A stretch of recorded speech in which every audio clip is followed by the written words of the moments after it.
Join అయ్యారు. నాగేశ్వర్ గారు నమస్కారం సార్. నమస్తే. గత కొంతకాలంగా పవన్ కళ్యాణ్ సీఎంగా చూడాలి, మీరు పవర్ షేరింగ్ కావాలి, మీరు ఎక్కువ సీట్లు అడగాలి అని చెప్పి పదే పదే లేఖలు రాసిన కాపు సంక్షేమ సేన వ్యవస్థాపక అధ్యక్షులు చేగొండి హరిరామ జోగయ్య గారి అబ్బాయి చేగొండి సూర్యప్రకాష్ వైఎస్ఆర్ కాంగ్రెస్ పార్టీలో జాయిన్ అయిపోయారు సార్. సో మొదటి నుంచి అంటే జోగయ్య గారు చేసే ప్రతి చర్య కూడా అల్టిమేట్గా అది జగన్కే ఉపయోగపడుతుందని పలు విశ్లేషణల్లో మీరు చెప్పారు. అల్టిమేట్గా వాళ్ళ అబ్బాయి ఇప్పుడు వైఎస్ఆర్ కాంగ్రెస్ పార్టీలో జాయిన్ అయ్యారు కాబట్టి ఈ పరిణామాన్ని ఎలా చూడాలి? అంటే అబ్బాయి చేరాడు కనుక తండ్రి రాజకీయాలని మనం అంచనా వేయకూడదు. కానీ బట్ నేను మొదటి నుంచి చెప్తా, అది ఒకటే కదా, ఇవాళ ఇంకో వార్త కూడా ఉంది. ముద్రగడ్డ పిఠాపురం నుంచి పోటీ, ముద్రగడ్డ లేదా ముద్రగడ్డ తనయుడు, ఇలా చర్చలు కూడా వస్తున్నాయి. అందువల్ల ఇప్పుడు క్వశ్చన్ ఎక్కడ వస్తుంది అంటే హరిరామజోగయ్య లేదు ముద్రగడ్డ వీరు వైఎస్ఆర్ కాంగ్రెస్ పార్టీకి ఉపయోగపడుతున్నారు అనే ఆరోపణ కాదున్నది. కానీ వాళ్ళు రైజ్ చేస్తున్న ప్రశ్నలు నిరంతరం జనసేన పైన ఒక రకమైన దాడి, పవన్ కళ్యాణ్ పైన. ఈ దాడి ప్రత్యర్థులు చేస్తే అర్థం చేసుకోవచ్చు, ఇక్కడ వైసీపీ దాడి చేస్తే సహజంగానే. కానీ నిరంతరం మిత్రులుగా ఉంటున్నామని చెప్తున్న ఇద్దరు కాపు అగ్రనేతలు రకరకాల ఉత్తరాలు బహిరంగంగా రాస్తున్నారు. బహిరంగంగా ఎప్పుడు మిత్రుడు ఉత్తరం రాయడు. ఇప్పుడు మీకు ఫ్రెండ్ లేఖ రాస్తాడు, ఆ లేఖ మీకు డైరెక్ట్గా రాస్తాడు తప్ప రోడ్డు మీద పబ్లిక్లో మీ ఇంటి ముందు రాతకబెట్టిపోతారా చెప్పండి నాకు. మీకు మీ మిత్రుడికి ఏదో కొన్ని మీకు అడ్వైజ్ చేయాలి. ఏం చేస్తాడు? ఓరల్గా చెప్తాడు. ఓరల్గా చెప్పాల్సి లేదా ఫోన్ చేసి చెప్తాడు. కాదంటే ఒక లేఖ రూపంలో రాసి పంపిస్తాడు. కానీ ఆ లేఖ గోడ కతికించి ఓ మైక్ పట్టుకొని మా మిత్రుడికి ఈ సలహాలు ఇస్తున్నా అని చెప్తాడు. ఎక్కడన్నా చెప్పండి. అందువల్ల బహిరంగ లేఖలు రాస్తున్నారంటేనే బహిరంగంగా ఈ డిస్కోర్సులు పెంచడమే పవన్ కళ్యాణ్కు నష్టం.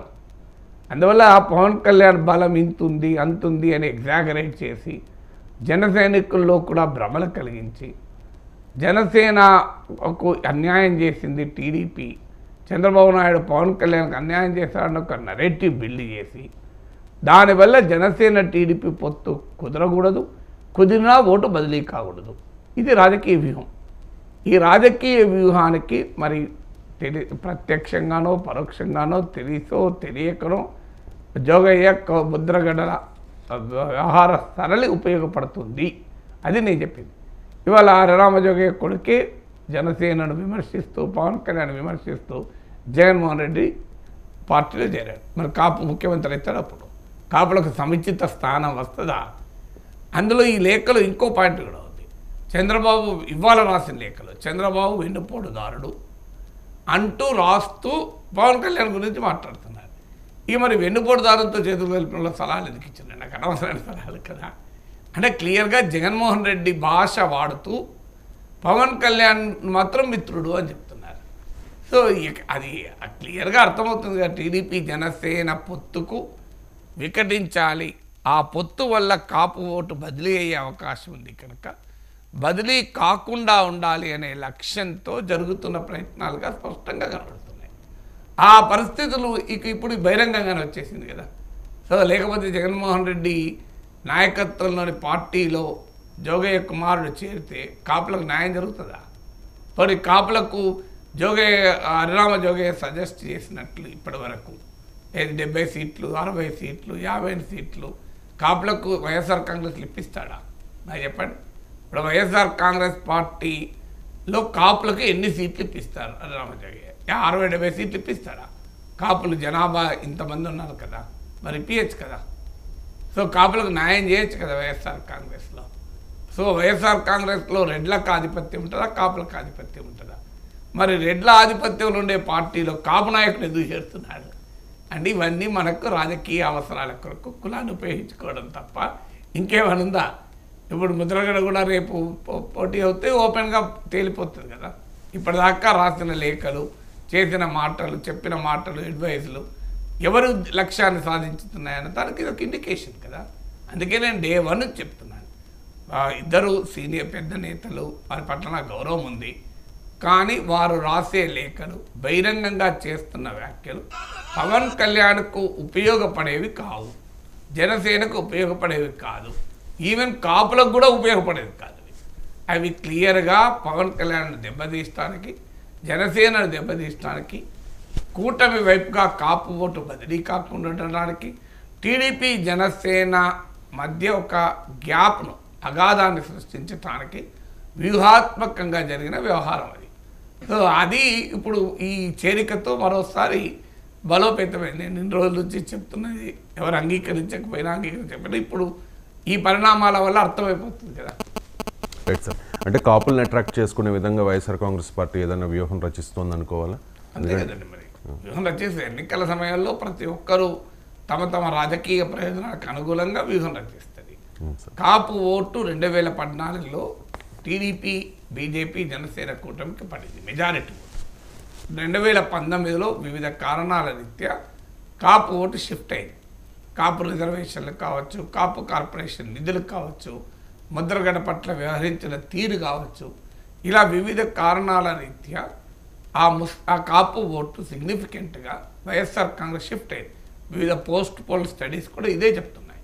సో ఇప్పుడు పవన్ కళ్యాణ్, జనసేన, టీడీపీ కలయిక వల్ల కాపు ఓటు మరోసారి వైసీపీ నుంచి టీడీపీకి బదిలీ, టీడీపీ జనసేన కూటమికి బదిలీ అవుతుంది అనేటువంటి వాతావరణం క్షేత్రస్థాయిలో కనబడుతుంది.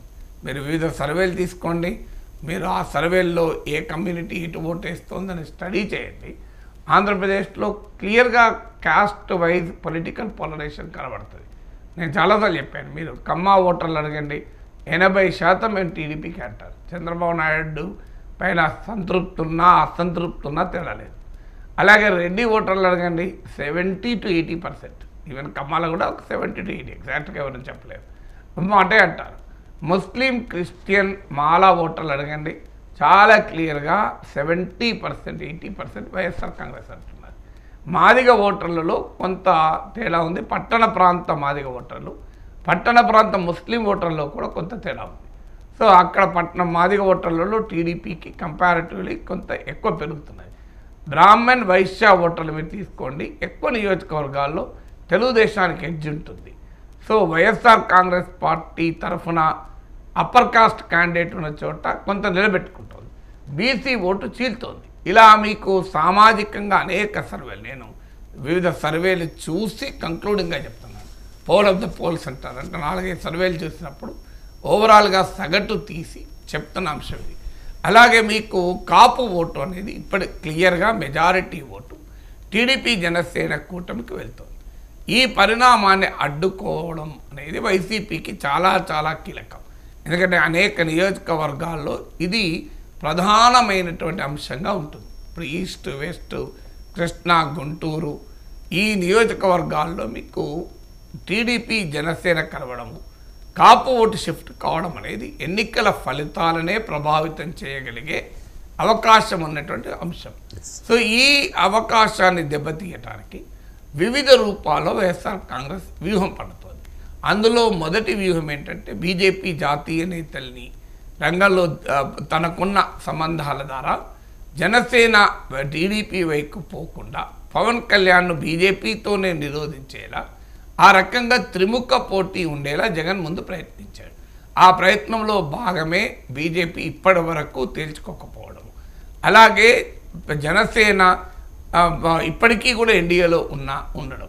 అయితే ఈ ప్రయత్నం విఫలం కావడానికి కారణం పవన్ కళ్యాణ్ చాలా ఫర్మ్గా ఈసారి టీడీపీతోనే వెళ్ళాలి, కమ్ వాట్ మే, అవసరమైతే బీజేపీని వదులుకోనైనా టీడీపీతో వెళ్ళాలని అనుకున్నాడు కనుక ఆ లక్ష్యం అది సాధ్యం కాలేదు. ఇక రెండవది, వీరి మధ్య పొత్తు అనివార్యమైంది అర్థమైన తర్వాత ఈ పొత్తు జరిగిన జనసేన ఓటు బదిలీ కాకూడదు, కాపుల్లో టీడీపీ పట్ల ఒక అపనమ్మకం క్రియేట్ కావాలి అనేటువంటి ఒక రాజకీయ వ్యూహాన్ని వైసీపీ అనుసరించింది. ఈ రాజకీయ వ్యూహంలో భాగంగా పవన్ కళ్యాణ్ ప్యాకేజ్ స్టార్ అని, పవన్ కళ్యాణ్ చంద్రబాబు నాయుడు కోసమే ఉన్నాడని, పవన్ కళ్యాణ్ చంద్రబాబు నాయుడు ఏం చెప్తే అది చేస్తాడు అని డీలెజిటిమైజింగ్ పవన్ కళ్యాణ్, అంటే పవన్ కళ్యాణ్ ఒక ట్రీవియల్ పొలిటీషియన్ అని, పవన్ కళ్యాణ్ విలువలు లేని మనిషి అని, ఇలా రకరకాల రూపాల్లో defacing and demolishing Pawan Kalyan personality YCP చేస్తూ వచ్చింది. ఇక మూడవది ఏం చేశారంటే వైసీపీ కాకుండా కాపు నేతల రూపంలోనో ఇతరుల రూపంలోనో నిరంతరం పవన్ కళ్యాణ్ పైన వైసీపీ భాష కాక మిత్ర భాషలు అంటే 2 భాషలు ఉంటాయి, శత్రు భాష మిత్ర భాష అని. సో వైసీపీ అటాక్ ఏమో శత్రు భాష, మిత్ర భాషలో హరిరామ జోగయ్య, ముద్రగడ ఇలా కాపు నేతల భాషలో పవన్ కళ్యాణ్ పైన దాడి. అంటే నువ్వు 24 ఒప్పుకుంటావా, నువ్వు ముఖ్యమంత్రి ఎందుకు అడగవు, అసలు సీఎం నువ్వే ఉండాలి, కాపులు ఎందుకు సీఎం కాకూడదు, కాపులకు ఇంత బలం ఉండి కూడా ఏంటి అని మొదలుపెట్టారు. సో ఇది మిత్ర భాషలో దాడి, ఇది 3వ వ్యూహం. 4వ వ్యూహం ఏంటి అంటే కాపు కమ్మ మధ్య ఆంధ్రప్రదేశ్లో ఉన్న చారిత్రక సామాజిక వైరుధ్యాన్ని, హిస్టారికల్గా ఉన్న సోషల్ కాంట్రడిక్షన్ని ప్లే చేసేటువంటి ప్రయత్నం చేయడం. ఇందులో భాగంగానే వంగవీటి రంగా హత్య నుంచి మొదలుకొని ముద్రగడ్డకు జరిగిన అవమానం వరకు అనేక అంశాలు రైజ్ చేస్తూ ఉండడం అనేది ఇందులో ఒక భాగం. సో అది కూడా ఫలిస్తుందా లేదా అనే ప్రశ్న వచ్చినప్పుడు ఇక నెక్స్ట్ ఏంటి అనేది ఆలోచించుకోవాలి. అందువల్ల ఇదన్నీ రాజకీయ వ్యూహాల్లో భాగంగానే జరుగుతుంటుంది. ఒక్క వైసీపీ రాజకీయ వ్యూహాలు అనుసరిస్తుందా? వైసీపీ వ్యతిరేకంగా టీడీపీ జనసేనలు కూడా అదే వారి వ్యూహాలు అనుసరిస్తూ ఉంటాయి. సో మనం వైసీపీ వ్యూహం గురించి మాట్లాడుకుంటున్నాం చెప్తున్నాం, టీడీపీ జనసేన వ్యూహం వచ్చినప్పుడు అది మాట్లాడచ్చు. అందువల్ల ఇందులో క్లియర్గా కాపు ఓటు బదిలీ కాకుండా ఉండేందుకు జగన్ తన రాజకీయ వ్యూహాన్ని కీలకంగా పన్నుతాడు. ఎందుకంటే అది ప్రధానమైన ఫ్యాక్టర్గా ఈసారి ఎన్నికల్లో ఒక కీలకమైన అంశంగా ఉన్నప్పుడు దాన్ని వదిలేసి రాజకీయ వ్యూహాలు చేస్తారు ఎవరైనా. Right sir. 2019 ఎన్నికల్లో జనసేన పార్టీని దెబ్బకొట్టిన కొన్ని అంశాలను ప్రస్తావిస్తే ముఖ్యంగా పవన్ కళ్యాణ్ చంద్రబాబు దగ్గర డబ్బు తీసుకున్నాడు అంటే ప్యాకేజీ స్టార్ అనే ప్రచారాన్ని వైఎస్ఆర్ కాంగ్రెస్ పార్టీ చేసింది సార్. అప్పుడు వాళ్ళు ఖండించలేదు, ఆ తర్వాత ఇప్పుడు కూడా ఖండించడం లేదు. చేగొండి హరిరామ జోగయ్య గారు అడిగేది ఏంటంటే టీడీపీ వాళ్ళని, మీరు ఎందుకు చెప్పట్లేదు ఆయన డబ్బులు మా దగ్గర తీసుకోలేదు అని చెప్పి, ప్యాకేజీ స్టార్ కాదు అని చెప్పి ఎందుకు మీరు సర్టిఫికేట్ ఇవ్వట్లేదు అని చెప్పి ఆయన క్వశ్చన్ చేస్తున్నారు సార్ టీడీపీ. మీరు నన్ను అంటారు 50 లక్షలు తీసుకున్నారు అని, నేను దాన్ని ఖండిస్తానా? టైం వేస్ట్ అని చెప్పి ఖండించాను సార్. ఖండించలేదు, దానికి క్రెడిబిలిటీ ఇచ్చిన వాడిని అయితే కదా. ఓకే.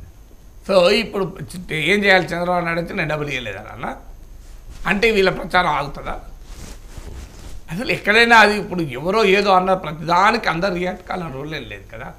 ఇప్పుడు జగన్మోహన్ రెడ్డి బీజేపీకి అమ్ముడు పోయాడు, ఆయన బీజేపీ నాయకుడే అని షర్మిల అంటుంది. జగన్ రియాక్ట్ అయ్యాడు దానికి? హరిరామ జోగయ్య ఎందుకు అడగాలి? అది అడగాలి కదా. ఇప్పుడు మీ సొంత చెల్లి నిన్ను బీజేపీ నాయకుడు, బీజేపీకి దగ్గర కాదు బీజేపీ నేతే అన్నాడు, దీని మీద జగన్మోహన్ రెడ్డి రియాక్ట్ అయ్యాడా? కాలే కదా. ఎందుకు కాలేదు మరి? అంటే అర్థం జగన్మోహన్ రెడ్డి రియాక్ట్ కాకపోవడానికి కారణం ఏంటి? హరిరామ జోగయ్య ఎందుకు అడగడు దాన్ని? సో అందువల్ల ఇప్పుడు రాజకీయ దానికి పవన్ కళ్యాణ్ రిప్లై ఇచ్చుకుంటాడు, ప్రతిదానికి ఇంకో రిప్లై ఎవరు ఇవ్వాలని వాళ్ళ రాజకీయ వ్యూహాలు ఉంటాయి కదా. సో రిప్లై ఇవ్వకపోతే రిప్లై ఇస్తే చూడు ఆ మాట అంటున్నాడంటేనే దాంట్లో ఎంతో నిజం ఉంది కదా అని మళ్ళీ తీస్తారు కదా. అందువల్ల అలా ప్రతిదానికి అందరూ రిప్లైలు ఇయ్యరు. జగన్ కూడా చాలా వాటి రిప్లై ఇయ్యాడు.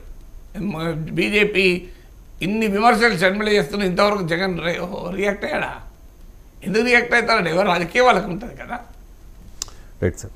వైఎస్ఆర్ కాంగ్రెస్ పార్టీ మొదటి నుంచి మేము అభ్యర్థుల్ని ముందు ప్రకటించేస్తూ ఉన్నాం, గెలుపు గుర్రాలకి అవకాశం ఇస్తామని చెప్పారు. ఇప్పటివరకు నాకు తెలిసి 8 లిస్టులు బయటకు వచ్చాయి సార్.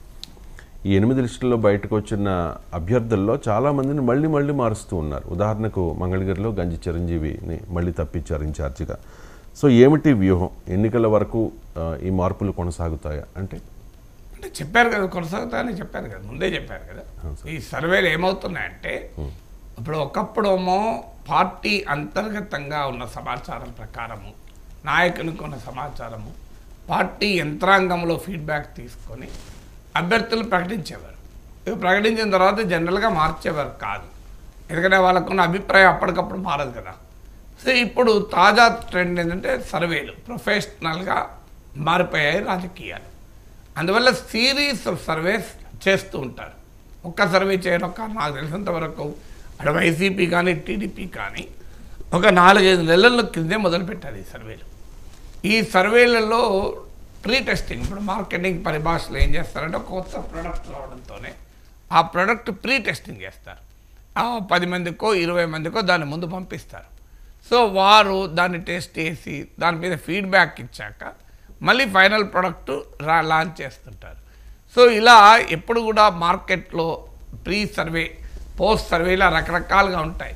సో ఈవెన్ ఒక ప్రోడక్ట్ లాంచ్ చేసే ముందు మార్కెట్లో ఆ ప్రోడక్ట్ డిమాండ్ ఉంటుందా అని సర్వే చేస్తారు.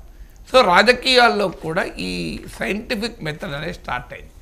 అందువల్ల ముందు ఎవరు బెటర్ అభ్యర్థి, ఇప్పుడు వైసీపీ వారు కానీ టీడీపీ వారు కానీ మొదలు సర్వే చేస్తారు. వైఎస్ఆర్ కాంగ్రెస్ పార్టీలో ఎవరైతే బెటర్ అభ్యర్థి అని, తర్వాత టీడీపీ వాళ్ళు కూడా అలాగే సర్వే చేస్తారు. ఒక అభ్యర్థిని డిసైడ్ చేశాక మళ్ళీ ఈ సర్వేలు పీరియాడిక్గా జరుగుతూ ఉంటాయి. పీరియాడిక్గా వస్తున్న సమాచారం ఆధారంగా కొన్ని చోట్ల మార్పులు చేర్పులు చేస్తారు. ఎందుకంటే రకరకాల ఫ్యాక్టర్స్ అనేది ముందుకు వస్తాయి. ఇప్పుడు ఉదాహరణకు మీకు మంగళగిరే మీరు చెప్పారు. మంగళగిరిలో ఆళ్ళ రామకృష్ణారెడ్డి పట్ల వ్యతిరేకత ఉంది అని గమనించారు.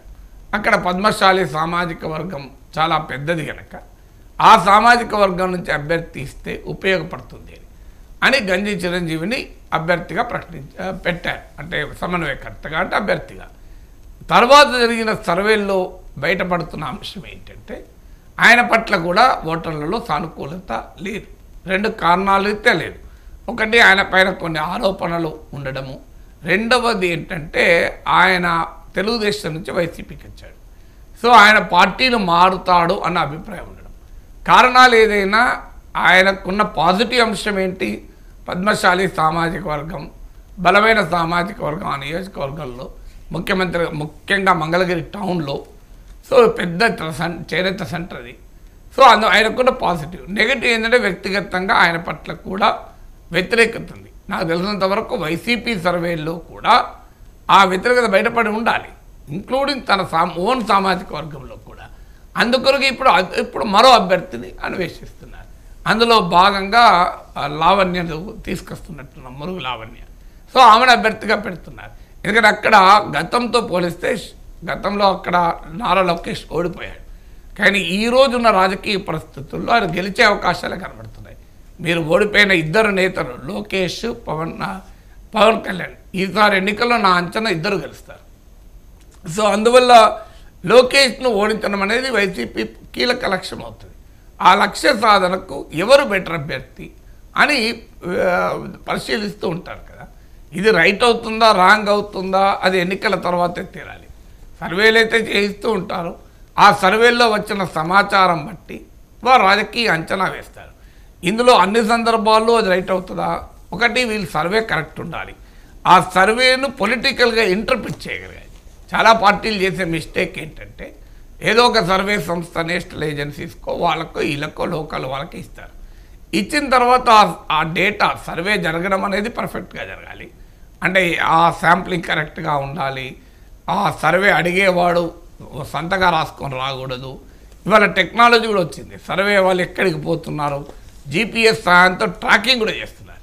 అంటే ఈవెన్ ఆన్లైన్ సర్వే నువ్వేదో రాసుకొచ్చిన కాదు, అక్కడ క్లిక్ చేస్తే ఇక్కడ నీకు తెలిసిపోతుంది. రియల్ టైంలో సర్వే డేటా వచ్చింది, టెక్నాలజీ వచ్చింది. దానికి రకరకాల యాప్లు వచ్చాయి. సో నీవు ఫీల్డ్ మీద సర్వే చేస్తుంటే ఆ సర్వే చేసేవాడు ఎక్కడున్నాడు, ఎవరిని సర్వే చేస్తున్నాడు, ఏ వార్డులో ఉన్నాడు అనేది హైదరాబాద్లో కూర్చొని నువ్వు మానిటర్ చేయొచ్చు. ఆ ఒక్క క్లిక్ ఒక వ్యక్తిని సర్వే చేయడంతోనే ఆ డేటా ఇక్కడ క్యూములేటివ్గా యాడ్ అయిపోతుంటుంది. సో ఆ రకంగా టెక్నాలజీ రియల్ టైంలో మానిటర్ చేసే అవకాశం ఇవాళ పార్టీలకు, అభ్యర్థులకు వచ్చింది. అందువల్ల అయితే ఈ సర్వే చేసే వాళ్ళు సరిగా క్వశ్చన్ అడుగుతున్నారా, ఆ క్వశ్చనర్ సరిగా ఉందా, ఆ తర్వాత ఆ సర్వే డేటాను పొలిటికల్గా ఇంటర్ప్రిట్ చేయగలగాలి. అక్కడే ఫెయిల్ అవుతున్నప్పుడు బీఆర్ఎస్ సర్వేలు చేయించలేదా, కేసీఆర్ సర్వేలు చేయించలేదా? మరి సర్వేలు చేయించినా కూడా సిట్టింగ్ ఎమ్మెల్యేల పట్ల వ్యతిరేకత ఉంది అని అర్థమైన తర్వాత కూడా ఎందుకు మరి సిట్టింగ్లో మార్చలేదు? అక్కడే పొలిటికల్ ఇంటర్ప్రిటేషన్ వస్తుంది. కేటీఆర్ లాంటి వాళ్ళు మార్చాలి అన్నారు, కేసీఆర్ మార్చాలన్న అవసరం లేదు అన్నాడు.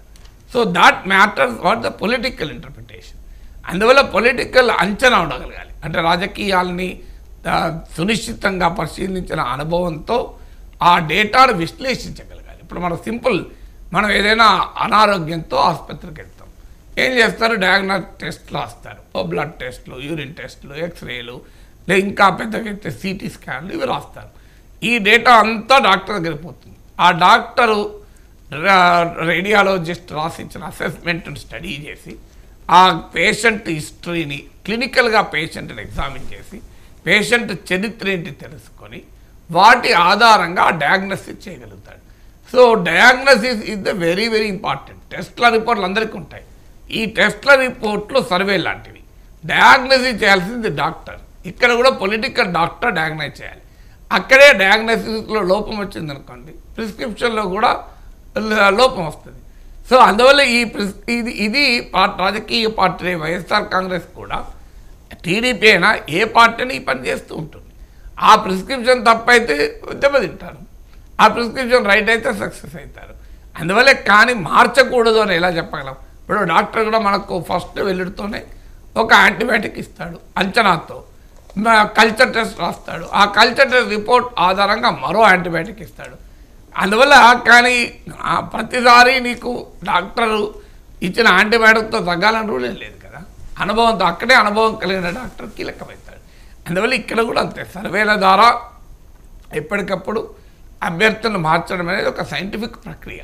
అది సరిగా జరిగిందా లేదా అనేది ఆ పార్టీ ఎంచుకున్న సర్వే టీములు ఎవరు, పొలిటికల్ కన్సల్టెంట్లు ఎవరు, వాళ్ళు ఇచ్చేటువంటి విశ్లేషణ ఏంటి, వాళ్ళు సరైన అవగాహన కలిగిన వారా లేదు, నాయకులు కూడా కూర్చొని సర్వే డేటాను విశ్లేషిస్తూ ఉంటారు. సో ఇది ఇప్పుడు పాలిటిక్స్లో జరుగుతున్నటువంటి వ్యవహార సరళి. దేశవ్యాప్తంగా జరుగుతున్న రాజకీయ వ్యవస్థలో వచ్చిన మార్పు ఇది. ఈ ఒక 10 ఏళ్ళుగా ఒకప్పుడు అమెరికాలో ఉండే ఈ ధోరణి లాస్ట్ 10 years, మరీ ముఖ్యంగా చెప్పాలంటే 2014 ఎలక్షన్స్తో ఈ ప్రక్రియ బాగా వెళ్ళునుకుంది. నరేంద్ర మోడీ మొదటిసారిగా దీన్ని అద్భుతంగా ఎంప్లాయ్ చేశాడు. అప్పుడే ఈ ప్రశాంత్ కిషోర్, సునీల్ కనుగోలు, రాబిన్సన్ వీళ్ళందరూ అక్కడ పనిచేసిన వాళ్ళే, మోడీ టీంలో పనిచేసిన వాళ్ళే. అక్కడి నుంచి వీళ్ళు శాఖోపశాఖలుగా విస్తరించి రకరకాల పార్టీల మధ్యలో చేరారు, ప్రాంతీయ పార్టీల వరకు కూడా వచ్చారు.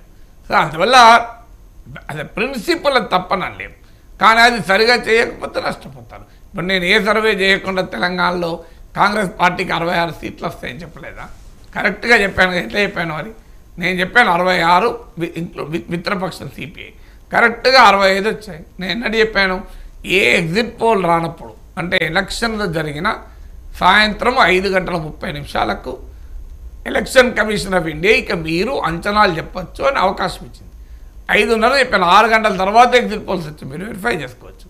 ఏ ఎగ్జిట్ పోల్ అప్పటికి రాలే. ఇంకా ఏ ఎగ్జిట్ పోలు రాకముందు ఏ సర్వే చేయకుండా, సర్వే కూడా చేయలే, కరెక్ట్గా 66 సీట్లు వస్తాయని అంచనా వేశాను. 42 ±3 అని బీఆర్ఎస్కి ఇచ్చాను. కరెక్ట్గా 39 వచ్చాయి. మీరు గమనిస్తే 66 ±3 అన్నాను, 65 వచ్చాయి, -1 వచ్చింది. మీకు మునుగోడు ఎలక్షన్ అప్పుడు మీరు చూడండి, నా యూట్యూబ్లో ఉంటుంది, 10,000 మెజార్టీతో బీఆర్ఎస్ గెలుస్తుంది అని చెప్పాను. నాతో బీఆర్ఎస్ చాలా టాప్ లీడర్ ఉన్నాడు. లేదు సార్ 20,000తో గెలుస్తాను, నా అంచనా ఇది అన్నాడు. కరెక్ట్గా మరి 10,000 మెజార్టీతో గెలిచారు. ప్రతిసారి ఇది కరెక్ట్ అవుతుందా? ఇది కరెక్ట్ కావాలనే లేదు. ఒక్కోసారి మనకు వచ్చిన ఇన్పుట్స్ని బట్టి, సమాచారాన్ని బట్టి ఉంటుంది. నాగేశ్వర్ లాంటి వాడే చేయగలిగితే పెద్ద పెద్ద సంస్థలు పెట్టుకుని 100 కోట్లు ఖర్చు పెట్టి వందలాది మందిని ఎంప్లాయ్ చేసి సర్వేలు చేసేవారు ఇంకా కరెక్ట్గా చెప్పాలి. న్యాయమైతే చెప్పగలిగితే అది వారి ఈ మార్పు రైట్ అవుతుంది. వాళ్ళు సరిగా చెప్పకపోతే ఈ మార్పే నష్టం అవుతుంది. Right sir. ఒకవైపు షర్మిల, మరోవైపు మరో చెల్లి సునీత కూడా నిన్న ఏపీ ప్రజలకు పిలుపునిచ్చారు సార్. హంతకులు పాలకులుగా ఉండకూడదు, ప్రజా తీర్పుతోనే తనకు న్యాయం జరుగుతుంది, వివేకా హంతకుల్ని జగన్ రక్షిస్తున్నారు, కాబట్టి వైఎస్ఆర్ కాంగ్రెస్ పార్టీకి ఓటేయద్దు అనే సునీతారెడ్డి ఇచ్చిన పిలుపు జగన్మోహన్ రెడ్డికి ఇబ్బందికరంగా మారబోతోందా? ఫలితాలపై సునీత మాటల ప్రభావం ఎంతవరకు ఉండవచ్చు? అంటే ఆంధ్రప్రదేశ్ ప్రజలు వివేకానందరెడ్డి హత్య అనే అంశంపైనే ఓటు వేస్తే అవుతుంది. మీరు చెప్పండి, వివేకానందరెడ్డి హత్య పైన అంశంపైనే ఓటు వేస్తారా? అసలు కనీసం పట్టించుకోవట్లేదు. అసలు పులివెందులో కూడా ఓటేస్తారనేది క్వశ్చన్. ఆ తండ్రిని కోల్పోయిన బిడ్డ ఆవేదన మనం అర్థం చేసుకోవచ్చు. దాంట్లో ఏమి నేనేం తప్పు పట్టను. కానీ ఇప్పటిదాకా సునీతకు అన్యాయం జరిగింది, 5 ఏళ్ళైనా ఈ కేసు ముందుకు రావడం లేదు. జగన్మోహన్ రెడ్డి సొంత అన్నయ్య కూడా, సొంత కొడుకైనా కూడా ఈ కేసును తనకు న్యాయం చేయడం లేదు అని సునీత ఆవేదన జనరల్ సానుభూతి కూడా ఇచ్చింది. సో ఆమె ఆ ఢిల్లీ దాకా వెళ్ళి సిబిఐ దాకా వెళ్ళింది. ఆమె పైన ఆమె తండ్రికి న్యాయం గురించి కొట్లాడుతుంటే ఆమెపైనే అనుమానాలు వ్యక్తం చేస్తూ మాట్లాడుతూ వచ్చారు. ఇప్పటిదాకా సునీత వివేకానంద రెడ్డి కూతురు ఎక్కడ పొలిటికల్ స్టేట్మెంట్ ఇవ్వలే. ఆమె స్టేట్మెంట్లన్నీ కన్ఫైన్డ్ టు ద కేస్. తన తండ్రి హత్య, ఆ హత్య కేసులో నిందితులు, ఆ నిందితులను పట్టుకోవాలి, తండ్రికి న్యాయం జరగాలి, తమ కుటుంబానికి న్యాయం జరగాలి. సో ఈ వరకు మాత్రమే ఆమె పర్సనల్ పోరాటం నడుపుతూ వచ్చింది. ఇప్పుడు ఆమె ఇంకో అడుగు ముందుకేసి పొలిటికల్ స్టేట్మెంట్ మొదటిసారి ఇచ్చింది నాకు తెలిసినంతవరకు. సో వైఎస్ఆర్ కాంగ్రెస్ ఓటు వేయొద్దని జగన్మోహన్ రెడ్డిపై కూడా అనుమానాలు వ్యక్తం చేస్తూ ఆయనను కూడా విచారించాలి, ఎందుకంటే తనను కూడా విచారించినప్పుడు జగన్ను కూడా విచారించాలి. సో తాను మొదలు జగన్ దగ్గరికే, అన్న దగ్గరికే వెళ్ళాను న్యాయం చేయమని. కానీ అన్న చెప్పింది చూసి ఆశ్చర్యపోయాను అంటూ ఆమె మొదటి నుంచి తన ఆవేదనను ఒక పొలిటికల్ కాంటెక్స్ట్లో పెట్టింది. పొలిటికల్ కాంటెక్స్ట్లో పెట్టకూడదా? ఆమె అన్నట్లు ఎన్నికల్లో ఎవరికైనా పోటీ చేసే హక్కు ఉంటుందని కూడా చెప్పారు. అంటే బహుశా ఎన్నికల క్షేత్రంలో కూడా ఆమె దిగే అవకాశం కూడా కొట్టిపారేయడం. సో పొలిటికల్ కాంటెక్స్టులో ఆమె దిగడం వల్ల ఎందుకు దిగాల్సి వచ్చింది? 2 కారణాలు దిగాల్సి వచ్చింది. ఎందుకంటే ఒకటి, ఆమెకున్న రాజకీయ అభిప్రాయాల వల్ల దిగచ్చు, లేదు తన తండ్రి హత్యకు న్యాయమైన చూపలేకపోతున్నాడు జగన్మోహన్ రెడ్డి కనుక ఆ ఫ్రస్ట్రేషన్ నుంచి కూడా పొలిటికల్గా ఎదుర్కొంటేనే న్యాయం జరుగుతుంది అనే భావనకు కూడా సునీత రావచ్చు. కారణం ఏదైనా ఆమె పొలిటికల్గా మొదటిసారి స్పందించింది. ఈ స్పందన డెఫినెట్గా జగన్మోహన్ రెడ్డికి పర్సనల్ ఎంబరాస్మెంట్ పెంచుతుంది. ఆల్రెడీ వైఎస్ షర్మిల దూరమైంది, ఇప్పుడు సునీత కూడా బహిరంగంగా వస్తే వ్యక్తిగతంగా ఎంబరాస్మెంట్ అయితే అనివార్యం. అది దానికి ఎవరు ఆపుకోలేరు. ఎందుకంటే వివేకానంద రెడ్డి హత్య కేసులో ఆ అనుమానాలు పెరగటానికి ఇది ఉపయోగపడుతుంది. అయితే ఇప్పటికీ ఆ హత్య జగన్మోహన్ రెడ్డి చేయించాడు అనే కంక్లూజను సునీత కూడా చెప్పడం లేదు. ఆమె కూడా చెప్తున్నది ఏంటంటే అవినాష్ రెడ్డి, భాస్కర్ రెడ్డిలపైన ఆమె బహిరంగంగా ఆరోపణ చేస్తోంది, వాళ్ళను జగన్ కాపాడుతున్నాడు అనేది ఆమె ఆరోపణ. అందువల్ల ఈ అంశం పైన అభిప్రాయం వేరు, ఈ అంశం ఆధారంగా ఎన్నికల ఓటు వేయడం వేరు. ఇప్పుడు క్యాపిటల్ రాజధాని అమరావతి ఉంది, మీరు అడగండి అమరావతి రాజధాని ఉండాలా, 3 రాజధానులు ఉండాలా అని అడిగితే మీకు అమరావతి చుట్టూ ఉన్న ప్రాంతంలో ఎక్కడైనా కృష్ణా, గుంటూరు ఈ ప్రాంతంలో 70-80% అమరావతిలోనే రాజధాని ఉండాలి అంటారు. కానీ అమరావతిని రాజధాని కాకుండా చేశాడు కనుకనే మీరు జగన్ వ్యతిరేకంగా ఓటేస్తారా? మరి 70-80% ఓటేయాలి కదా.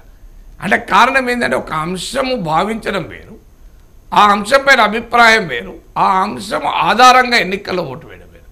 ఈ రెండింటి మధ్య చాలా తేడా ఉంటుంది. అంశంగా అభిమానం ఉండడం వేరు, అంశం పైన ఒక వైఖరి ఉండడం వేరు.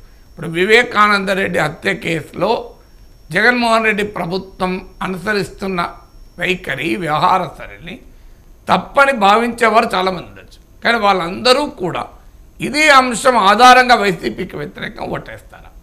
ఎందుకంటే వివేకానంద రెడ్డి హత్య అనేది ఆ కుటుంబము, ఆయనతో సంబంధం ఉన్న రాజకీయ వర్గాల వరకు ఇష్యూ. సాధారణ ప్రజలకు రాష్ట్రం అంతటా అదే ప్రధాన అంశంగా ఉంటుందా అనే యాంగిల్ ఆధారంగా ఓటింగ్లు పడతాయి. అందువల్ల ఓటింగ్ అనేది అనేక ఫ్యాక్టర్స్ పైన ఆధారపడి ఉంటుంది. పొలిటికల్గా ఇంపాక్ట్ ఉంటుందా అనేది డౌట్ఫుల్లే. బట్ స్టిల్ అది సునీత రైజ్ చేసిన ప్రశ్నలకు ఆన్సర్ రావాలి. మరీ ముఖ్యంగా 5 ఏళ్ళుగా ఈ కేసు ఎందుకు తేలడం లేదు? నిన్న సజ్జల రియాక్ట్ అయ్యాడు, చంద్రబాబు నాయుడు ఎందుకు అడగలేదు అని. ఎందుకంటే 5-6 రోజుల్లో తేల్చే నిర్ధారణ రావచ్చు అని సునీత అన్నప్పుడు మీరు చంద్రబాబు నాయుడు ఎందుకు అడగలేదు? కానీ చంద్రబాబు నాయుడు ఎందుకు అడగలేదని సజ్జల అనే ముందు 5 ఏళ్ళుగా జగన్మోహన్ రెడ్డి ప్రభుత్వంలో ఏం జరిగిందో అడగాలి కదా. సో హత్య జరిగిన తర్వాత చంద్రబాబు నాయుడు 2 రోజులు ముఖ్యమంత్రి ఉన్నాడు, జగన్మోహన్ రెడ్డి 2 రోజులు ముఖ్యమంత్రిగా ఉన్నాడు. 5 ఏళ్ళు ముఖ్యమంత్రి కూడా జగన్మోహన్ రెడ్డి అడగకుండా సునీత చంద్రబాబు నాయుడు అడగాలి అంటే ఎవరు ఇప్పుడు ముఖ్యమంత్రి? చంద్రబాబు నాయుడు ముఖ్యమంత్రి కాదు కదా. సో అందువల్ల ఈ కేసులో న్యాయము జరగాలి అనే అంశం పక్కకు పెట్టి సునీత పైన ఎదురుదాడి చేస్తున్నారు. సో ఆమె పైన అనుమానాలు ఉన్నాయి, ఆమె అల్లుని పైన అవే ఉంటే దాన్నైనా తేల్చండి. ఇప్పుడు సజ్జల కూడా రైజ్ చేశాడు ఆమె పైన అనుమానాలు ఉన్నాయని. అనుమానాలు మరి అదే తేల్చండి. అలా ఆమె దోష అయితే ఆమె భర్త దోష అనుకోండి, వాళ్ళనే శిక్షించండి. ఇప్పుడు వివేకానంద రెడ్డి హత్యకు అవినాష్ రెడ్డినే శిక్షించండి అని మనలాంటి వాళ్ళు అనడం లేదు కదా. ఎవరు కారణం మీద వాళ్ళని శిక్షించండి. అవినాష్ రెడ్డా, భాస్కర్ రెడ్డా, లేదా సునీతనేనా, సునీత హస్బెండా, ఎవరైతే వాళ్ళని శిక్షించండి. కానీ ఆరోపణలకు ప్రత్యారోపణలు చేస్తే ప్రయోజనం లేదు. అందులో అధికారం ఉన్నవారు 5 ఏళ్ళైనా ఒక మర్డర్ కేసు, అది కూడా ముఖ్యమంత్రి సొంత బాబాయ్, ఏ రకంగా మరి ఎందుకు పరిష్కారం అవుతుంది? దీనికైతే ఆన్సర్ ఉండాలి కదా. Right sir. అసెంబ్లీ ఎన్నికలకు ముందు ఈటెల రాజేందర్ నేతృత్వంలో చేరికల కమిటీని పెట్టింది సార్ భారతీయ జనతా పార్టీ. కానీ అప్పుడు చేరికల కమిటీ పెట్టిన ఆ పార్టీ నుంచి చాలామంది ఎగ్జిట్ అయ్యారు. కానీ ఇప్పుడు ఎంట్రీ అవుతూ ఉన్నారు సార్. అప్పుడు ఎగ్జిట్, ఇప్పుడు ఎంట్రీ అవ్వడం, ఏమిటి తేడా? అంటే ఈటెల రాజేందర్ కన్నా ముందు ఇంద్రసేనారెడ్డి నాయకత్వం, ప్రస్తుత త్రిపుర గవర్నర్, ఆయన నాయకత్వంలో చేరికల కమిటీ ఉండే. సో ఇంద్రసేనారెడ్డి నాయకత్వంలో చేరికల కమిటీ పనిచేయడం లేదని, ఈటెల రాజేందర్ అయితే విస్తృత సంబంధాలున్న వ్యక్తి కనుక ఆయన నాయకత్వంలో చేరికల కమిటీ ఉంటే ఎక్కువ మంది చేరుతారని చెప్పి ఆయన నాయకత్వంలో కమిటీ వేశారు. కానీ ఆ కమిటీ వేసినా కూడా మీరు అన్నట్లు చేరిన వాళ్ళు ఏం లేరు, పోయిన వాళ్ళే ఉన్నారు. సో ఎందుకు వచ్చారంటే చేరికలు చేరకపోవడం అనేది కమిటీలపై ఆధారపడి ఉండదు, ఈటెల రాజేందర్పై ఆధారపడి ఉండదు. ఎందుకంటే ఈటెల రాజేందర్ పైన ఆ ఈటెల రాజేందరే ఒక మాట అన్నాడు, మనకు గుర్తుండే ఉంటుంది. పొంగులేటి జూపల్లితో మాట్లాడాక వాళ్ళని రమ్మంటే వాళ్ళు రాకపోవడం పోగా నన్నే రమ్మంటున్నారు అని స్టేట్మెంట్ కూడా ఇచ్చాడు. అందువల్ల ఆ రోజున్న పరిస్థితి ఏంటంటే బీజేపీకి బీఆర్ఎస్ పైన పోరాడే చిత్తశుద్ధి లేదు. సో కాంగ్రెస్ పార్టీ ఎక్కడ అధికారంలోకి వస్తుందో ఏమన్న అనుమానంతో బీజేపీ బీఆర్ఎస్ పట్ల మెతక వైఖరి అనుసరిస్తుంది. అందుకు ఉదాహరణే కవితను అరెస్టు విషయంలో జరుగుతున్న తతంగము, బండి సంజయ్ని మార్చడము. ఈ పరిణామాల వల్ల BJP sincerity to fight KCR was seriously under question. అది బీజేపీ నేతల్లో ఉండే, బీజేపీ కార్యకర్తల్లో ఉండే. 119 నియోజకవర్గాలకు ఇక్కడ ఒక జాతీయ కార్యవర్గ సమావేశాలు జరిగి 119 నియోజకవర్గాలకు 119 పరిశీలకులు బీజేపీ పంపింది. వాళ్ళందరూ వచ్చి అధిష్టానానికి ఇచ్చే రిపోర్ట్ ఏంటంటే, మేము ఎక్కడికి పోయినా మమ్మల్ని 2 ప్రశ్నలు అడుగుతున్నారు. 1, బండి సంజయ్ని ఎందుకు తొలగించారు, 2, కవితను ఎందుకు అరెస్ట్ చేయలేదు అని. ఈ 2 ప్రశ్నలకు ఆన్సర్ లేదు. సో సీక్వెల్ 2 రావాలి, బాహుబలి. కట్టప్ప ఎందుకు బాహుబలిని చంపాడు అని అర్థం కావాలంటే సెకండ్ బాహుబలి 2 చూడాలి. ఈ రకంగా దీన్ని ఏం చూస్తే అర్థమవుతుంది అనే క్వశ్చన్ ముందు నుంచి వచ్చాయి.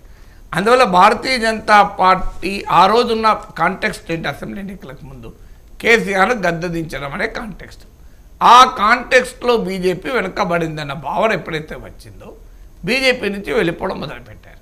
అంటే కాంగ్రెస్ పట్ల సానుకూలత కనబడ్డది. బీజేపీ నిజాయితీ కేసీఆర్పై పోరాడడంలో అనుమానాస్పదమైంది. దీని ఫలితంగా ఆ పార్టీలో ఎవరు చేరకపోగా మీరు అన్నట్లు అనేక మంది, విజయశాంతి, రాజగోపాల్ రెడ్డి, వివేక్ వెంకటస్వామి, ఎన్ఎం శ్రీనివాస్ రెడ్డి, ఇలా చాలామంది వెళ్ళిపోయారు, వెళ్ళి గెలిచారు కూడా వాళ్ళు. ఇప్పుడు ఎన్ఎం శ్రీనివాస్ రెడ్డి ఎమ్మెల్యే గెలిచాడు, రాజగోపాల్ రెడ్డి మళ్ళీ ఎమ్మెల్యే గెలిచాడు, వివేక్ వెంకటస్వామి ఎమ్మెల్యేగా గెలిచాడు. అలా వరుస పెట్టి నేతలు వెళ్ళడం మొదలైంది. సో ఈవెన్ ఈటెల రాజేందర్ కూడా ఉంటాడా అనే ప్రశ్నలు కూడా ఆ రోజుల్లో ఎదురయ్యాయి. ఆయన బహిరంగంగానే అసంతృప్తిని కూడా వ్యక్తం చేస్తూ వచ్చాడు కూడా. ఆ కాంటెక్స్ట్ నుంచి ఇప్పుడు ఎన్నికలు జరిగిన తర్వాత కాంటెక్స్ట్, ఎన్నికల తర్వాత కాంటెక్స్ట్లో మోడీని మళ్ళీ గెలిపించాలా వద్దా అనే కాంటెక్స్ట్ చుట్టూ జరుగుతున్న ఎన్నికది. కేసీఆర్ను గద్దెదించడమా లేదన్న కాంటెక్స్ట్ కాదు. అందువల్ల ఇక్కడ ఈ కాంటెక్స్ట్ వచ్చినప్పుడు దేశంలో మళ్ళీ మోడీకి అనుకూలంగా వాతావరణం ఉంది. అందువల్ల బీజేపీ గెలవడానికి స్కోప్ ఉంది దేశంలో. దాని ప్రభావం వల్ల తెలంగాణ రాష్ట్రంలో కూడా ఉంటుంది. గత చరిత్ర కూడా అసెంబ్లీ ఎన్నికల్లోతో పోలిస్తే లోక్సభ ఎన్నికల్లో బీజేపీ చాలా బెటర్ పర్ఫార్మెన్స్ చూపింది అనేటువంటి అంశాలు రాజకీయ నాయకులు అట్రాక్ట్ చేస్తున్నాయి. రాజకీయ నాయకులు ఏంటంటే రాజకీయ వాతావరణాన్ని పసిగడుతూ మారుతూ ఉంటారు. ఇందులో సిద్ధాంతాలు లేవు, విలువలు లేవు, దేశం లేదు, ధర్మం లేదు. ఇవన్నీ కహానీలు చెప్పడు. రాజకీయ నాయకులకు ఏంటంటే వాళ్ళ ప్రయోజనము, వాళ్ళకి అధికారం రావడము. కొద్దిమంది పాపం మొదటి నుంచి సిద్ధాంతాన్ని నమ్ముకున్న వాళ్ళు ఉండొచ్చు, కాదని అనను. కానీ అటు ఇటు చేరే వాళ్ళకి ఏ విలువలు ఉండవు. వారి విలువ ఒక్కటే, మేము ఎన్నికల్లో గెలవాలి, సో మా రాజకీయ ప్రయోజనాలు నెరవేరాలి. ఈ లక్ష్యంతో రాజకీయ నాయకులు అటు ఇటు వెళ్తూ ఉంటారు, వస్తూ ఉంటారు. ఇవాళ బీజేపీ అట్రాక్టివ్గా కనబడుతుంది కంపారిటివ్లీ. అయితే కాంగ్రెస్ కన్నా మరి బీజేపీ అట్రాక్టివ్ అంటే కాంగ్రెస్లో వేకెన్సీస్ లేవు. అట్రాక్టివ్గా ఉండడమే కాదు, అట్రాక్టివ్గా ఉండడానికి వేకెన్సీ ఉండాలి. ఇప్పుడు ఒక అమ్మాయిని ఒక అబ్బాయి ఎప్పుడు ప్రేమిస్తాడో, ఆ అమ్మాయికి ఆల్రెడీ బాయ్ ఫ్రెండ్ ఉంటే ప్రేమించి ఏం చేస్తాడు? సో బాయ్ ఫ్రెండ్ ఉన్నా ప్రేమించి ఎంబీ పెట్టడం వాళ్ళు ఉండొచ్చు ఎక్కడన్నా. కానీ ఆల్రెడీ ఆమె బాయ్ ఫ్రెండ్ కనుక నో వేకెన్సీ, నేను ప్రేమించిన ఉపయోగం ఉండదు అనుకున్న వాడు వెనక్కుతాడు. ఇక్కడ కాంగ్రెస్లో ఉన్న పరిస్థితి ఏంటంటే ఆల్రెడీ అన్ని కాన్స్టిట్యున్సీలో కూడా బలమైన అభ్యర్థులు ఉన్నారు కాంగ్రెస్కు. ఇప్పుడు కొత్తగా వెళ్ళి చేరేది ఏమైనా అవకాశం ఉంటుందా, అక్కడ టికెట్ వస్తుందా అనేది లెక్కలేస్తాడు. ఇప్పుడు నాగర్ కర్నూలులో ఉంది. నాగర్ కర్నూలులో కాంగ్రెస్ తరఫున మల్లు రవి, అలాగే సంపత్ ఇంకా కూడా పోటీలు ఉండొచ్చు. ఇవి రావులు పోయి ఏం చేస్తారు, అక్కడ టికెట్ వస్తుంది ఆల్రెడీ ఆయనకు. సో ఇదే క్రైటీరియా, టికెట్ వచ్చే అవకాశం ఉంటుందా, ఆ పార్టీ తరఫున పోటీ చేస్తే గెలుస్తామా, గెలిస్తే ఏమైనా రాజకీయంగా పదవి వస్తుందా. ఈ 3 ఫ్యాక్టర్స్, 1 టికెట్ రావాలి, 2 టికెట్ వస్తే గెలవాలి, 3 తాము గెలిచిన పార్టీ అధికారంలోకి రావాలి. ఈ 3 ఫ్యాక్టర్స్ ఆధారంగా ఎవరైనా చేరుతారు. అసెంబ్లీ ఎన్నికలకు ముందు ఎగ్జిట్ ఎందుకైందంటే టికెట్ రావడానికి అభ్యంతరం ఏం లేదు. ఫస్ట్ టికెట్ వస్తుందా, ఎస్. వివేక్ వెంకటరావుకి కానీ, రాజగోపాల్ రెడ్డికి కానీ, ఎన్ఎం శ్రీనివాస్ రెడ్డికి కానీ ఆ డౌట్ ఏం లేదు. సెకండ్ క్వశ్చన్, టికెట్ వస్తే గెలుస్తారా, అనుమానమే, క్వశ్చన్ మార్క్. మా టికెట్ వస్తే మనం గెలిచిన పార్టీ అధికారంలోకి వస్తుందా, క్వశ్చన్ మార్క్. అంటే 1 ఎస్, 2 నోలు వచ్చే ఆన్సర్. నోలు ఎక్కువ, నో సావిట్ కనుక సో వాళ్ళు పార్టీ నుంచి వెళ్ళిపోయారు. ఇప్పుడేంటి, టికెట్ వస్తుందా, ఎస్. గెలుస్తామా, maybe yes. గెలిచిన తర్వాత పార్టీ అధికారంలోకి వస్తుందా, 100% ఎస్. అంటే 2 క్లియర్ ఎస్లు, 1 డౌట్ఫుల్ ఎస్. మరి ఇక ఏ సావిట్ కదా, అందుకని బీజేపీలో చేరుతున్నారు. Right sir. దేశవ్యాప్తంగా కొంతకాలంగా ఉగ్రవాద కార్యకలాపాలు చాలా స్తబ్దుగా ఉన్నాయి సార్. దేశంలో ఎక్కడ ఉగ్రవాద చర్య జరిగినా దాని లింకులు హైదరాబాద్లో ఉంటాయని అంటూ ఉంటారు. ఈ నేపథ్యంలో బెంగళూరు రామేశ్వరం కేఫ్లో జరిగిన పేలుళ్ల ఘటన దేశవ్యాప్తంగా కలకలం రేపింది సార్. ఇది ఉగ్రవాద చర్యగా భావించాలా, అంటే ఏ రకంగా చూడాలి? అంటే ఇది ఐఈడి బ్లాస్ట్ అనేది ముఖ్యమంత్రి ఇచ్చాడు, చూస్తుంటే అది ఉగ్రవాద చర్యలాగానే కనబడుతుంది. ఎందుకంటే ఒకటి ఆ డివైస్, వాడిన device, timer, improvise explosive device, IED వాడారు, టైమర్ వాడారు. సో ఈ వాడిన తీరు చూస్తుంటే, నేనేం సెక్యూరిటీ ఎక్స్పర్ట్ కాదు కానీ వివిధ సెక్యూరిటీ ఎక్స్పర్ట్స్ ఇచ్చేటువంటి ఫీడ్బ్యాక్ ఏంటంటే it is an act of terror అని అనుమానం అయితే కలుగుతుంది దీనికి. సో అవునా కాదా ఏజెన్సీలు చెప్పాలి, మనం కాదు డిసైడ్ చేయాల్సింది. రెండవది ఏంటంటే పర్టికులర్గా రామేశ్వరం కేఫ్, ఇది రామేశ్వరం కేఫ్ అనేది వైట్ఫీల్డ్లో బెంగళూరులోని ఒక చాలా హైయెస్ట్ డిమాండ్ ఉన్న రెస్టారెంట్ ఇది. ఈ మధ్య కాలంలో మీరు ఇన్స్టాగ్రామ్ ఫాలో అయ్యే వాళ్ళు ఎవరైనా చూడండి, మీరు రామేశ్వరం కేఫ్ తెలియకుండా ఉండదు. ఈ మధ్య హైదరాబాద్కు కూడా వచ్చింది, హెవీ రష్ ఉంటుందని వార్త. సో రామేశ్వరం కేఫ్ ఇది బెంగళూరుకు వెళ్ళిన వాళ్ళు చూడదగిన ప్లేసులు, వెళ్ళదగిన ప్లేసుల్లో రామేశ్వరం కేఫ్ కూడా లిస్ట్ అవుట్ అయిపోయింది ఇప్పుడు. అందువల్ల ఆ రకమైన పాపులర్ ఈటరీ అది. సో అందువల్ల రామేశ్వరం కేసు ఈ మధ్య నా కూతురు బెంగళూరు పోయి వచ్చి, నాన్న రామేశ్వరం కేఫ్లో వెళ్ళాలన్న చాలా పాపులర్ అని చెప్పారు నాకు. అట్లా గుర్తు రామేశ్వరం కేఫ్ గురించి. సో ఇన్స్టాలో Rameswaram cafe is very very popular. Younger generation అంత హెవీ రష్ ఉంటుంది. ఇప్పుడు మనకు హైదరాబాద్లో గోకుల్ చాట్ కూడా అలాగే పాపులర్ ఉండేది. సో టెర్రరిస్టులు ఎప్పుడు కూడా ఏంటంటే విపరీతంగా జనం ఉండే ప్రాంతాన్ని ఎంచుకుంటారు. ఇప్పుడు మీకు ముంబైలో కూడా విక్టోరియా టర్మినల్ వీటీ స్టేషన్లో అటాక్ చేశారు. ఎందుకు చేస్తారంటే అక్కడ కొలేటరల్ డ్యామేజ్, అంటే ఆడ బాంబు పేల్చినా ఏది పేల్చినా చాలా హెవీగా నష్టం జరుగుతుంది ఒకటి. రెండవది అంత భారీ జనం ఉన్న చోట అబ్జర్వేషన్ కూడా కష్టమవుతుంది. అంటే వాడు ఎవడైనా ఇప్పుడు జనం లేని చోట వాడు ఒక డివైస్ పెడుతున్నా, రెక్కి నిర్వహిస్తున్నా, ఏదున్నా మనకి ఇమ్మీడియట్గా డౌట్ వస్తుంది. సో భారీగా జనం ఉన్న చోట ఏంటంటే విజిల్ అనేది, నిఘా అనేది కష్టమైపోతుంది. మూడవది ఏంటి అంటే తప్పించుకోవడం ఈజీ అవుతుంది. ఒక ఇన్సిడెంట్ జరిగిన తర్వాత సూసైడ్ బాంబర్ కానప్పుడు వాడు తప్పించుకోవాలని కూడా చూస్తాడు. సో తప్పించుకోవడానికి కూడా ఈజీ అవుతుంది. ఎందుకంటే పెద్ద బ్లాస్ట్ బాగా జనం ఉన్న చోట జరిగాను అనుకోండి, అది పెద్ద కావోస్ క్రియేట్ చేస్తుంది. ఆ కావోస్ క్రియేట్ అయిన సమయంలో వీడు తప్పించుకోవచ్చు. నాలుగోది ఏంటంటే ప్రజల్లో ఒక పెద్ద మొరాల్ దెబ్బతింటుంది. ఎందుకంటే మామూలు టెన్షన్ ఉండదు కదా. ఇప్పుడు గోకుల్ చాట్లో నీకు లుంబిని పార్క్ ఇలాంటి పబ్లిక్లో ఒక రకమైన ఇన్సెక్యూరిటీ క్రియేట్ చేయడం అనేది ఈ తీవ్రవాదుల లక్షణం. సో అందువల్ల ఇక్కడ ఇన్సెక్యూరిటీ క్రియేట్ చేయాలంటే బాగా జనం ఉండే ప్రాంతాన్ని ఎంచుకోవాలి.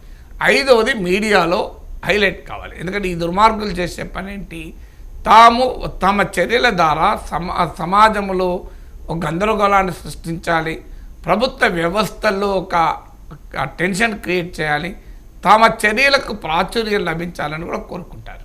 సో ఈ కారణాల రీత్యా రామేశ్వరం కేఫ్ను ఎంచుకొని అటాక్ చేయడాన్ని చూస్తుంటే టెర్రరిస్టుల వ్యూహంలాగా కనిపిస్తుంది. అందువల్ల ఎట్టి పరిస్థితులు అందులో కూడా వాళ్ళు ఎకనామిక్ నష్టం, అంటే ఒక దేశానికి ఆర్థిక నష్టం జరిగే విధంగా చేస్తారు. మీరు ముంబై నగరాన్ని ఎందుకు ఎంచుకున్నారు, ఏదో చిన్న పట్టణాన్ని ఎందుకు ఎంచుకోలేదు అంటే ముంబై నగరం ఆర్థిక రాజధాని, భారతదేశ ఆర్థిక రాజధాని కనుక దాన్ని ఎన్నుకుంటారు. అలాగే మతాల మధ్య విద్వేషం రగలటానికి ఉపయోగపడే అక్షర్ధామ్ టెంపుల్ని ఎంచుకుంటారు. సో ఇలా రకరకాల ప్లేస్, మీ కోయంబత్తూరు ఎంచుకున్నారు. ఎందుకు, అది తమిళనాడులో one of the major industrial area. ఇప్పుడు హైదరాబాద్ ఎంచుకుంటారు. అలాగే మీకు ఈ కీలకమైన రక్షణ స్థావరాలను ఎంచుకుంటారు. ఎందుకంటే ఆ ఎంచుకునే స్థాయి కూడా ఎకనామిక్ నష్టం కూడా జరగాలి అని. అందువల్ల Bengaluru is an IT capital, white field is an ఆ ఏరియా, ఇది ఇండియా సిలికాన్ వ్యాలీ. అందువల్ల అలాంటి మహానగరాన్ని ఎంచుకోవడం ద్వారా ఆర్థిక నష్టం కలిగించాలి. అందువల్ల ఈ వ్యూహాలు అంటే ఎంచుకున్న ప్లేసు, జరిగిన తీరు, ఆ వాడిన పరికరాలు, వీటిని బట్టి చూస్తుంటే యాక్ట్ ఆఫ్ టెర్రర్ జరగటానికి ఎక్కువ అవకాశం కనబడేది. But still the final call has to be taken by the agencies. But అది ఇది మనకు నేర్పుతున్న పాఠం ఏంటంటే తీవ్రవాదాన్ని ఉపేక్షించకూడదు, రాజకీయాలకు అతీతంగా ఖండించాలి. అన్ఫార్చునేట్లీ మన దేశంలో ఆఖరికి తీవ్రవాదాన్ని ఎదుర్కొనే విషయంలో కూడా అధికార ప్రతిపక్ష పార్టీలు ఏకాభిప్రాయానికి రావు. సో రాజకీయ వ్యూహాలు అనుసరిస్తూ ఉంటారు. అధికారంలో ఉన్న వారిని ఇబ్బంది పెట్టడానికి ప్రతిపక్షం ప్రయత్నిస్తూ ఉంటుంది. కానీ దేశాన్ని ఇబ్బంది పెడుతున్న తీవ్రవాదం, టెర్రరిజానికి మతము లేదు, రాజకీయం లేదు, it is a national enemy. కొన్ని విషయంలో రవిశంకర్ గారు నాన్ నెగోషియబుల్గా ఉండాలి. దేశ సమైక్యత, సమగ్రత, ఐక్యత, ఈ విషయంలో రాజీ లేదు. ఈ విషయంలో రాజకీయం లేదు. అందరం ఒకటే. భారతదేశంలో ఉన్న ప్రతి ఒక్కడు, ఆ మాటకైతే ప్రతి మానవుడు కూడా ఒకటే ఉండాలి. తీవ్రవాదం is a threat to humanity. So అందువల్ల దాన్ని ఎవరము అంగీకరించాల్సిన అవకాశమే లేదు. టెర్రరిజంపై పోరులో మనమందరము భారతీయులమే. ఇందులో ఈ పార్టీ, ఆ పార్టీ, ఈ రాజకీయ అభిప్రాయం, ఆ రాజకీయ అభిప్రాయం, ఈ ప్రాంతము, ఆ రాష్ట్రము అనే తేడా ఎక్కడా ఉండకూడదు. So there is a unified national fight. We are all Indians. మన దేశాన్ని కాపాడుకోవడం విషయంలో రాజకీయం ఏముంటుందండి? బయట నుంచి ఎవడన్నా శత్రువు మన పైన దాడి చేస్తాడు అనుకోండి, ఇండియా పైన, మనం ఊరుకుంటామా? అందరము కలిసి ఆ శత్రు దేశం పైన పోరాడాలని కోరుకుంటాం. వీడు అంతర్గత ఎనిమి. వాడు బయట నుంచి వచ్చాడా, లోపలే ఉన్న స్లీపర్ సెల్సా, బట్ ఏదైనా కానీ వీడు ఇంటర్నల్ ఎనిమి. ఇంటర్నల్గా మనను సరిహద్దుల్లో ప్రమాదం కాకుండా దేశం లోపల ప్రమాదం. అందువల్ల అక్కడ కాంప్రమైజ్ ఉండాల్సిన అవసరమే లేదు. అందువల్ల ఖచ్చితంగా తీవ్రవాదాన్ని వ్యతిరేకించడంలో, తీవ్రవాద చర్యల్ని ఖండించడంలో దేశ ప్రజలంతా ముక్త కంఠంతో ఉన్నప్పుడే తీవ్రవాదాన్ని మనం పొలిటికల్గా ఐసోలేట్ చేయగలం. Yes sir, thank you so much sir. చాలా అంశాలకు సంబంధించి సమగ్రంగా విశ్లేషణ అందించినందుకు. ఇది ఇవాల్టి నమస్తే నాగేశ్వర్. మళ్ళీ సోమవారం ఉదయం 8 గంటలకు కలుద్దాం. చూస్తూనే ఉండండి.